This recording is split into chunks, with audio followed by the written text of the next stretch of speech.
Hello বন্ধুরা, আবার নিয়ে চলে এসেছি একটা প্যান্ট। আর এই প্যান্টটাই করবো আমরা একটা মাথার বালিশ, খুব সুন্দরভাবে তোমাদেরকে আগে তুলার মধ্যেই সব কিছু দেখাচ্ছি। হ্যাঁ, এই কিন্তু সেলাই ছাড়া এই প্যান্টটা নিলাম। প্যান্টটা এবার উল্টা ছিল, তার জন্য আমি সোজা করে নিলাম। সোজা করে এই প্যান্টটা ভাঁজ করে নিলাম। এই প্যান্টটা এইভাবে ভাঁজ করলাম যেন কোমরটা ভিতর দিকে থেকে যায়। আর এইটাকে এইভাবে রেখে দিলাম। এইবার আমার যেটা সেটা হচ্ছে এইটা আমি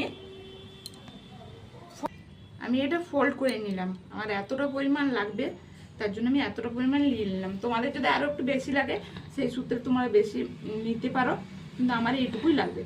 এবারে এই প্যান্টের পাটা এই কোমরের মধ্যে সুন্দর করে ভরে দিলাম। তার জন্যে একটা খুব সুন্দর আমার পকেটের মতো হয়ে গেল। এটা খুলবেও না, আর পকেটের মতো সুন্দরভাবে হয়ে গেল। এবারে এটার মধ্যে আমরা কি করব, এই তুলাটা এটার মধ্যে ঢুকিয়ে নেব।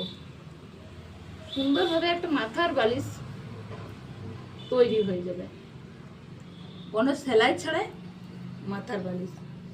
টিপসটি ভালো লাগলে তোমরা লাইক কমেন্ট শেয়ার করতে ভুলো না বন্ধুরা। আর অন্যজনকে দেখার মতো সুযোগ করে দিও, সবাই যেন উপকৃত হয়।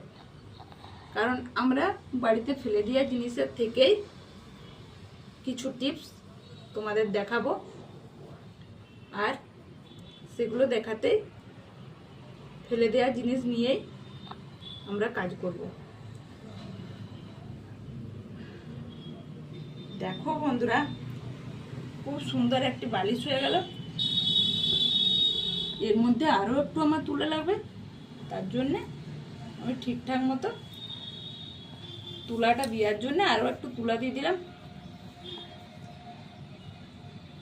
এবারে দেখো বন্ধুরা, কি সুন্দরভাবে একটু বালিশ তৈরি হয়ে গেল, মাথার বালিশ, যেটি তোমাদের কোনো সেলাই ছাড়াই। মুখের দিকটা তোমরা প্রয়োজন মনে করলে একটু যদি এরকম করে চিপে নাও সুতা দিয়ে, তাহলে সুন্দর। কিন্তু আমার বালিশটা কত সুন্দর হলো তোমরা দেখো। লাইক কমেন্ট শেয়ার করতে ভুলো না বন্ধুরা।